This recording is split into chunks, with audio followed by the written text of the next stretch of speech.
Knee pain, back pain, shoulder pain, ఎటువంటి మొండి నొప్పులనైనా తగ్గించే clinic Indo British advanced pain clinic. Kurnool జిల్లా వెల్దుర్తి మండలం బ్రహ్మగుండంలో జరిగేటువంటి పెళ్లి పీటల మీద ఆగిపోయింది. 100కి ఫోన్ చేసి ఒక యువతి వరుడి చేతుల్లో నేను మోసపోయాను, తనను తల్లి చేసి పారిపోయి వచ్చాడు, మరో పెళ్లికి సిద్ధమవుతున్న నేపథ్యంలోనే 100కి ఫోన్ చేసినటువంటి యువతి పోలీసులు అప్రమత్తమయ్యారు. పెళ్లి బ్రహ్మగుండంలో జరిగేటువంటి పెళ్లి దగ్గరికి వెళ్ళి జరిగేటువంటి పెళ్లిని ఆపారు. అయితే ఈ పెళ్లి పంచాయతీ అంతా కూడా పోలీస్ స్టేషన్ జరిగింది. ఈ ఫోన్ చేసినటువంటి యువతి ఉమ్మడి విశాఖ జిల్లా చింతపల్లికి చెందినటువంటి యువతి. మనతో మాట్లాడడానికి ఆమె ఉన్నారు. అసలు ఏం జరిగింది, ఎందుకు మోసపోయారు, ఎలా మోసపోయారు, ఎన్ని రోజుల నుంచి ఆ యువకుడితో సంబంధాలు ఉన్నాయనేటువంటి విషయాలు మనతో మాట్లాడడానికి ఆవిడ ఉన్నారు. చెప్పడమ్మా, ఏం జరిగింది, ఆ యువకుడు ఎవరు, మీకు ఎలా పరిచయం అయ్యాడు? నాకు ఇన్స్టా ద్వారా పరిచయం అయ్యారు సార్. ఇంతకుముందు రిలేషన్లో ఉండేది, ఏదో గొడవలు అయ్యి మేము కొన్ని రోజులు దూరం పెట్టాను సార్. మళ్ళీ కొత్తగా ఈ 2 years నుంచి మళ్ళీ మేము కంటిన్యూ చేసాం సార్. వచ్చిన తర్వాత మళ్ళీ నన్నే మ్యారేజ్ చేసుకుంటాను, నేను నీతోనే ఉంటాను, నీ వెంటనే ప్రాణం, నువ్వు లేకపోతే నేను ఉండలేనని నా ఫ్యామిలీ దగ్గర అందరి దగ్గర నమ్మించాడు సార్ నన్ను. ఇప్పుడు నమ్మించి అంత చేసి మళ్ళీ ఇక్కడికి వచ్చి నాకు తెలియకుండా పెళ్ళి 19వ తేదీన బయలుదేరుతానని చెప్పి 20వ తేదీన పెళ్ళి పెట్టుకొని 19వ తేదీన రాలేదు సార్. నాకు డౌట్ వచ్చి నేను వేరే వాళ్ళ చేత దూరంగా కనుక్కుంటే సార్ పెళ్ళని తెలిసింది సార్. కానీ ఏం చేయాలో తెలియక 100కి చాలామందికి కాంటాక్ట్ చేశాను సార్, ఎవరు రాలేదు. కానీ 100కి కాల్ చేశాను. పోలీసులను ఇక్కడ దగ్గర స్టేషన్ నుంచి పోలీసులను అక్కడికి తీసుకెళ్ళి పెళ్ళి ఆపారు సార్. అంటే ఆ అబ్బాయి ఏమో కర్నూలు జిల్లా వాడు, మీరేమో విశాఖపట్నం సంబంధించి, మీ మధ్య ఎట్లా రిలేషన్ కలిసింది అసలు? ఇన్స్టా దూరంగా పరిచయం అయ్యాం సార్. అంటే ఇక్కడ నుంచి అంత దూరం ఎలా వచ్చాడు, ఎందుకు వచ్చాడు? అక్కడ మ్యారేజ్ అక్కడ నర్సీపట్నం వచ్చేస్తారు. నర్సీపట్నం వచ్చి నేను మాట్లాడాను అంత, ఇలా ఫ్యామిలీ గురించి, నాకు ఫ్యామిలీ అమ్మా నాన్న లేరని అన్నీ నేను చెప్పాను సార్. అంతా చెప్పిన తర్వాత అన్నీ తెలుసుకొని కూడా నా దగ్గరికి, నేను అడ్రస్ చెప్తే నా దగ్గరికి వచ్చారు సార్. అన్నీ తెలుసు, ఆ అబ్బాయికి అన్నీ తెలుసు, అన్నీ చేసుకుంటాను. ఇప్పుడు దాకా నా దగ్గర వాయిస్ రికార్డింగ్ కూడా ఉంది సార్. నాకు నువ్వు తప్ప ఇంకెవరో వద్దని అన్నాడు. ఈరోజు మళ్ళీ నాకు తెలియకుండా ఇంతవరకు వచ్చింది సార్. అంటే ఇప్పుడు 6 ఏళ్ళ నుంచి కలిసి ఉంటున్నారు. మీ మధ్య మీ కుటుంబంలో కలిసిపోవడం కానీ తనకేమో తల్లిదండ్రులు లేరన్నారు. మీ కుటుంబంలో మీకు సంబంధించిన బంధువర్గంలో కలిసిపోయాడా? నాకు తల్లిదండ్రులు లేరు సార్. నా ఫ్యామిలీకి కానీ, నా అక్క వాళ్ళకి కానీ, రీసెంట్లో నా ఫ్యామిలీ దగ్గర కూడా పెళ్లి జరిగింది సార్. ఆ పెళ్ళికి కూడా వచ్చాడు ఆ అబ్బాయి. అన్ని ప్రూఫ్స్ అన్నీ నా దగ్గర ఉన్నాయి సార్. ఆ అబ్బాయి నాకు సంబంధమే లేదు, నువ్వెవరో తెలియదని అంటున్నారు సార్. ఇప్పుడు స్టేషన్ దగ్గర కూడా మేము కంప్లైంట్ ఇచ్చాము, అంతా అయింది. మళ్ళీ నర్సీపట్నం వెళ్ళి వైజాగ్ వెళ్ళి కంప్లైంట్ ఇవ్వమన్నారు సార్. అక్కడికి వెళ్ళి మేము సార్తో మాట్లాడాక అక్కడ ఏం జరుగుతుందో చూసి అప్పుడు మళ్ళీ కంటిన్యూ చేయాలి సార్. అంటే మీకేమో ఇన్స్టాలో పరిచయం అయ్యాడు అంటున్నారు. 6 ఏళ్ల పాటు అక్కడే ఏం చేసేవాడు?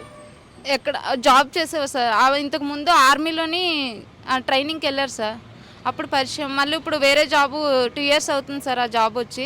అది పర్మనెంట్ గవర్నమెంట్ నాకైతే తెలియదు సార్. నాతో అయితే పర్మనెంట్ అనే చెప్పారు, పర్మనెంట్ గవర్నమెంట్ జాబ్ అని చెప్పారు నాతో అయితే. మరి అది ఏంటో మనకు తెలియదు సార్, దాని గురించి అయితే నాకు తెలియదు. ఎప్పుడు అడిగినా నేను డ్యూటీ పని మీద వేరే కంట్రీకి వెళ్ళి నాకు వీడియో కాల్ చేసేవాళ్ళు సార్. అందువల్ల నేను నమ్మాల్సి వచ్చింది. అంటే వేరే కంట్రీకి వెళ్ళి వీడియో కాల్ చేసేంత జాబ్ ఏం చేసేవాడు? సిప్లో చేసేవాళ్ళు సార్. సిప్లో ఆ అబ్బాయి సిప్లో చేశానని సిప్లో మొత్తం అన్నీ పెట్టేవాళ్ళు సార్. ఇప్పుడు కొన్ని ఐడి కార్డులు కూడా నాకు చూపించేస్తారు సార్. నేను అప్పటికే అడిగాను, నువ్వు ఏం చేయాలనుకుంటున్నావు నా విషయంలో అంటే, నాకు కొంచెం టైం ఇవ్వమ్మా, నేను నిన్ను పెళ్లి చేసుకుంటాను, అంతవరకు మనం ఇలా కలిసి ఉందామని అన్నారు సార్. ఇప్పుడేమో మళ్ళీ తారుమారు చేసి నాకు సంబంధమే లేదు, ఆ అమ్మాయికి నాకు అసలు సంబంధమే లేదని అంటున్నారు సార్. అంటే మీరు 6 ఏళ్ళ నుంచి రిలేషన్లో ఉంటున్నారు. మీ బంధువర్గంలో ఎవరు ఎందుకు పెళ్లి చేసుకోలేదు, మీరు ఎప్పుడు ప్రశ్నించలేదా? ప్రశ్నించారు సార్. అంటే నేను అడిగాను కూడా ఆ అబ్బాయిని, చేసుకుందామని చెప్పారు. అదంతా నేను ఇప్పుడు చెప్పలేను సార్, వాయిస్ రికార్డింగ్లోనే ఉంటాయి, మీకు అవి ఇస్తాను సార్. అందులో మీరు అది నేను మ్యారేజ్ చేసుకుందాం అనేసరికి ఏదో ఒకటి చెప్పి తప్పించుకునేవాడు సార్. అంటే నేను స్పష్టంగా అడుగుతున్నది ఏంటంటే, మీ బంధువర్గంలో ఇప్పుడు మీ అక్కలు కానీ, లేకపోతే మీ బావ వాళ్ళు కానీ, మీ సంబంధించిన రిలేషన్స్ కానీ, మీరిద్దరు కలిసి ఉంటున్నారు, ఇది తప్పు అని వాళ్ళు ఎప్పుడు చెప్పలేదు? ప్రశ్నించారు సార్. ఆ అబ్బాయికి కూడా అడిగారు, ఆ అబ్బాయి కూడా ఒప్పుకున్నాడు, మేము చేసుకుంటాము, కొంచెం ఆ అమ్మాయికి ఇల్లు అంతా సెటిల్మెంట్ చేసిన తర్వాత నేను పెళ్లి చేసుకుంటానని చెప్పాడు సార్. అంటే ప్రధాన మీరు చెప్పండి, ఇంకో సైడు ఎప్పుడైనా తను ఇక్కడ వాళ్ళ అమ్మ దగ్గర, వాళ్ళ నాన్న దగ్గర ఈ ఊరికి రావాలంటే ఎలా, ఎప్పుడైనా చెప్పి వచ్చేవాడా లేకపోతే చెప్పుకుంటూ వచ్చేవాడా? నేను మా అమ్మాళ్ళ ఇంటికి వెళ్తానని చెప్పేవాడు, కానీ చెప్పేసి మళ్ళీ బొంబాయి వెళ్ళేవారు సార్. బొంబాయి వెళ్ళి అక్కడ ఒక వారం అలా ఉండి అక్కడ వీడియో కాల్ చేసి మళ్ళీ ఇంటికి వెళ్తున్నాను. బొంబాయి ఎందుకు వెళ్ళావంటే నా హెడ్ ఆఫీస్కి వెళ్ళానని చెప్తుండేవాడు సార్. అంతే సార్, అంతకు మించి ఆ విషయం అయితే నాకు తెలిసింది అదే సార్. అంటే బొంబాయి వెళ్ళినట్టు మీకు వీడియో కాల్ లొకేషన్ కనిపించేదా? లొకేషన్ పెట్టేవాళ్ళు, వీడియో కాల్ నాకు చదువుకోవడం రాదు సార్. నేను 3వ తరగతి చదివాను. ఆ అబ్బాయి ఏది పెట్టినా నేను దానికి యాక్సెప్ట్ చేసేదాన్ని సార్. అంటే మీరు రిలేషన్లో ఉన్నానంటున్నారు, మరి అంత గతంలో సంబంధించి ఏమైనా మీకు పెళ్ళి ఏమైనా అయింది అట్లా? మాకు పెళ్ళి ఇంక లేదు సార్, మా రిలేషన్లోనే ఉన్నాము. నేను చెప్పేది ఇంతకుముందు ఎవరితోనే పెళ్ళి అయిందా మీకు ఏమైనా? పెళ్ళి అయింది సార్, నాకు పెళ్ళయి డైవర్స్ అంటే విడిపోయాం సార్. మేము గ్రాండ్గా పెళ్లి చేసుకోలేదు, పెళ్ళైన 6 నెలలకే మేము విడిపోయాం సార్ ఆ అబ్బాయితోని. అంటే విడిపోయిన తర్వాత ఇలా రిలేషన్లో ఉండడం తప్పు అనిపించలేదు ఎప్పుడు మీకు? నేను నా ఇష్ట ప్రకారంగా నేను ఎప్పుడు రాలేదు సార్. నేను ఆ అబ్బాయికి కూడా చెప్పాను నేను రిలేషన్లో ఉండని, ఇలా నాకు మ్యారేజ్ అయిందంటే ఆ అబ్బాయి దానికి యాక్సెప్ట్ చేశాడు సార్. నేను నీ రిలేషన్లో ఉంటే ఏంటి, ఏముంటే ఏంటి, నేను పెళ్లి చేసుకుంటానని చెప్పాను కదా, నేను ఉన్నప్పుడు నీకేంటి ప్రాబ్లము, నాకు కదా ప్రాబ్లం అవ్వాలి, నేనున్నప్పుడు నీకెందుకు ప్రాబ్లం అని చెప్పారు సార్. నేనైతే చెప్పాను. ఇప్పుడు మేము విడిపోయి 6 ఇయర్స్ 7 ఇయర్స్ అవుతుంది సార్. పెళ్ళైన 6 నెలలకే విడిపోయి ఇప్పుడు మా హస్బెండ్తో విడిపోయి 7 ఇయర్స్ అవుతుంది సార్. ఆయన ఉన్నారా ప్రస్తుతం? ఉన్నారు సార్, ఎక్కడ ఉంటున్నారో నాకు తెలియదు సార్. వాళ్ళతో నేను కాంటాక్ట్లో లేదు, వాళ్ళకి నాకు సంబంధం లేదు సార్. ఆ అబ్బాయికి ఆల్రెడీ మ్యారేజ్ అయిపోయింది వేరే అమ్మాయి, నేనున్నప్పుడే మ్యారేజ్ చేసుకున్నారు ఆ అబ్బాయి కూడా. అందువల్ల నేను ఆ అబ్బాయి జోలికి వెళ్ళలేదు సార్. మా అమ్మ అప్పటికి అమ్మ చావు బతుకుల్లో ఉంటే ఆ అమ్మ దగ్గరికి వెళ్ళిపోయింది సార్ ఆ అబ్బాయిని వదిలేసి. అంటే ఈ రిలేషన్స్లో ఎవరైనా మీకు సంతానం ఏమైనా కలిగిందా? ఈ రిలేషన్లో సంతానం ప్రెగ్నెన్సీ అది తీస్తారు సార్. పాప ప్రెగ్నెన్సీ అది మొన్నట్లో రీసెంట్లో తీస్తారు సార్. అది జరిగిన తర్వాత మళ్ళీ పాపతో ఉన్నారు సార్ పాప. అంటే ఇతను పెళ్లి చేసుకుంటున్నాడు అనే విషయం మీకు ఎలా తెలిసింది? నాకు నిన్న ఆ అబ్బాయి అమౌంట్ ఎవరి దగ్గర తీసుకొని తప్పించుకున్నారండి సార్. వాళ్ళు ఫోన్ చేసి నాకు బెదిరించి అమ్మ నువ్వు మధు వాళ్ళ వైఫ్వేనా, మీ ఆయన నాకు అమౌంట్ తీసుకున్నారంటే ఏమన్నా నాకు అమౌంట్ విషయం అయితే నాకు తెలీదు, కానీ మధు అయితే ఇంట్లో ఉన్నారు, ఒకసారి వెళ్ళండి అన్న, ఏదో ఇది పుట్టెంటుకలు తీస్తున్నారంట అన్న, దానికోసం బిజీగా ఉన్నారు, మధు అయితే ఇంటికాడే ఉన్నారు, వెళ్ళండి అంటే వాళ్ళు నిన్న 19వ తేదీన ఇక్కడికి వచ్చారు సార్. వచ్చి ఆ అబ్బాయి, అందులో ఒక అబ్బాయి నాకు ఆ మధు వాళ్ళ ఫ్రెండ్, ఆ అబ్బాయి నాకు పరిచయం చెప్పి పోలీస్ స్టేషన్ ద్వారా నాకు ఫోన్ చేసి, అమ్మ మీ ఆయనకి పుట్టెంటుకలేమి, మీ అక్కలు పుట్టెంటుకలేమి తీయట్లేదు, మీ ఆయనకి పెళ్లి జరుగుతుంది ఇక్కడ, కావాలంటే చూడని కార్డు పెట్టారు సార్. అది రియేట్ అయ్యి నేను అదే మా ఊర్లో కంప్లైంట్ ఇచ్చి నేను రావడానికి ఇంత టైం పట్టింది సార్. వెడ్డింగ్ కార్డు ఆ అబ్బాయి అమౌంట్ తీసుకొని మోసం చేశాడని సార్ ఆ అబ్బాయి పెట్టాడు సార్. ఆ అబ్బాయి దేవురు? ఆ అబ్బాయి దేవురు నాకు తెలియదు సార్, నాకైతే కాంటాక్ట్లో ఉండేరు. అది ఆ అబ్బాయి దేవురు నాకు తెలియదు సార్. ఇక్కడ పోలీసులు ఏమన్నారు? ఇక్కడ పోలీసులు ఏమన్నారంటే, అమ్మ మీరు పెళ్లి చేసుకున్నట్టు ప్రూఫ్ ఏమీ లేదు కదా మా కాడ, మీరు ఇంటికి వెళ్ళి అక్కడ కంప్లైంట్ ఇచ్చి ఆ అబ్బాయిని పిలిపించి మరి మాట్లాడతారో లేకపోతే ఏం చేస్తారో తెలీదు, అక్కడ సార్తో మీరు ఫోన్ చేసి ఇక్కడ మాట్లాడిచ్చండి, దాన్ని బట్టి మేము రియాక్ట్ అవుతామని అని అంటున్నారు సార్. మీరు ఇక్కడ కర్నూలుకి వచ్చిన తర్వాత ఇక్కడ ఏం జరిగింది అసలు? బ్రహ్మగుండంలో కావచ్చు, పోలీస్ స్టేషన్ దగ్గర కావచ్చు, ఏం జరగలేదు సార్, అంత సైలెంట్గా మాట్లాడారు సార్. అదే ఇంకేం జరగలేదు, గొడవ గట్ట అలాంటిది ఏం జరగలేదు సార్, నార్మల్గానే మాట్లాడారు. సార్ కూడా నాకు అంటే నాకే కౌన్సిలింగ్ ఇచ్చారు, ఇలా ఎలా అమ్మా నువ్వు నమ్మి మోసపోతావు, నువ్వు ఇన్ని సంవత్సరాలు ఉండి మరి నువ్వు ప్రూఫ్ తీసుకోవాలి కదా అని నన్నే ఇది అన్నారు సార్. మీ దగ్గర రిలేషన్లో ఉన్నట్లు మీరు కలిసి ఉన్నట్లు ఏ సాక్ష్యాలు ఉన్నాయి? ఫొటోస్ ఉన్నాయి సార్, కొన్ని ఫొటోస్ ఉన్నాయి మా దగ్గర, ఫొటోస్ ఉన్నాయి. ఆ అబ్బాయి మాట్లాడిన వాయిస్ రికార్డింగ్లో ఎలా ఉన్నాయి సార్, ఫొటోస్ అయితే ఉన్నాయి సార్. మా ఫ్యామిలీ దగ్గర వచ్చి తీసుకున్న ఫొటోస్, మా పెళ్ళికి వచ్చిన ఫొటోస్ అన్నీ ఉన్నాయి సార్. అక్కలు మా ఫ్యామిలీ రిలేషన్ పెళ్ళికి వచ్చి అందరూ మా ఫ్యామిలీతో అందరూ మాట్లాడింది అవన్నీ ఉన్నాయి సార్. మరి ఇవన్నీ ఉన్నప్పుడు వాళ్ళ తల్లిదండ్రులు ఏమన్నా నిలదీశారా, అడిగారా మీరు ఈరోజు అడిగాను సార్. అడిగితే మాకు సంబంధమే లేదు, మా ఆడికి మేము చచ్చిపోయామని అనుకున్నాం, 400 మంది దగ్గర నా పరువు తీసాడమ్మా, మేమంటే చచ్చిపోయామని అనుకున్నాము, ఆ అబ్బాయికి మాకు ఏ సంబంధం లేదు, నువ్వేం చేసుకుంటావు చేసుకోని అని అంటున్నారు సార్. మీరు 6 ఏళ్ళు కలిసి ఉన్న సమయంలో ఎప్పుడైనా సరే ఈ ఊరికి వెళ్దామని మిమ్మల్ని తీసుకురావడం ఏమైనా జరిగిందా కర్నూలు జిల్లాకి? సార్ 6 సంవత్సరాలు కలిసి ఉండడం అంటే ఆ అబ్బాయి వేరే దగ్గర ఉండిపోయాడు సార్, నా దగ్గరికి అసలు రాలేదు, మళ్ళీ 2 ఇయర్స్ నుంచి రావడం మొదలెట్టాడు సార్. అది సార్. అంటే ఈ 2 ఇయర్స్ మధ్యన ఎందుకు వదిలేసిపోయాడు? ఎందుకు వదిలేసి వెళ్ళాడో నాకు తెలియదు సార్, కారణం అయితే తెలీదు. కనీసం ఫోన్ కానీ కాంటాక్ట్స్ అన్నీ పోయినాయి సార్. నా ఫోన్ ఇంకోటి ఉండేది, అది పగిలిపోయింది. దానివల్ల ఈ ఫోన్తో కొంచెం ఇన్స్టా డౌన్లోడ్ చేసుకునేసరికి ఆ అబ్బాయిది వచ్చింది సార్.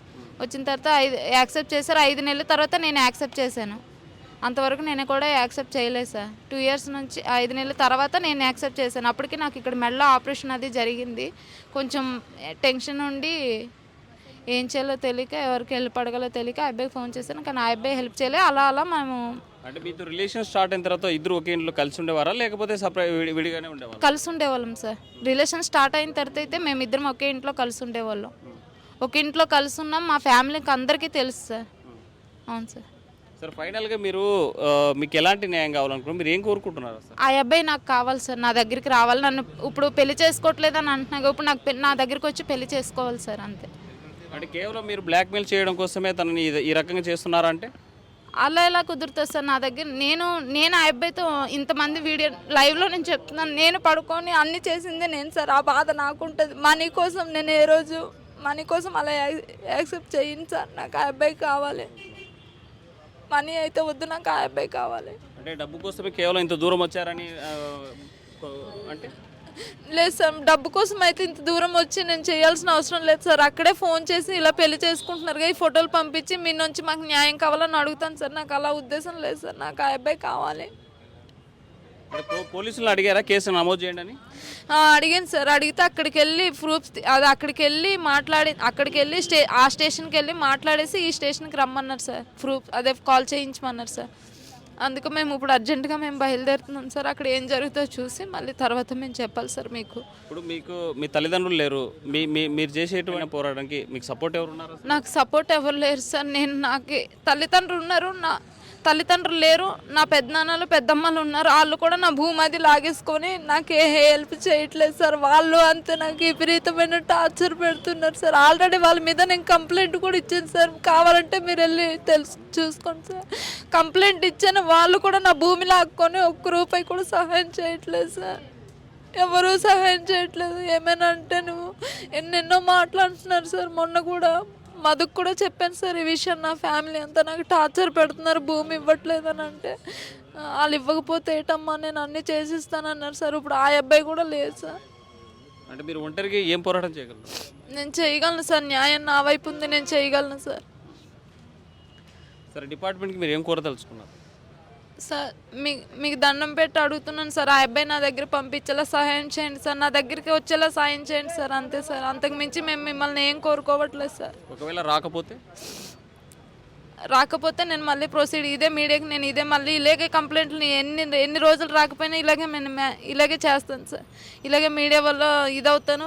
పోలీస్ స్టేషన్ల కోసం నాకు ఓపిక ఉన్నంత వరకు నేను తిరుగుతాను సార్. సార్ నాకు న్యాయం జరగకపోతే నా పిల్లలతో సహా నాకు ప్రెగ్నెన్సీ తీయించాడు కదా, అవన్నీ పట్టుకొని నేను వాళ్ళ ఇంట్లో కూర్చుంటాను సార్. అంతకు మించి ఇంకేం చేయలేను సార్. నేను వాళ్ళ ఇంట్లో కూర్చుంటాను. వాళ్ళ తండ్రులు నాకు న్యాయం చేస్తారో లేకపోతే అన్యాయం చేస్తారో వాళ్ళ ఇష్టం సార్. అదే అంతే సార్.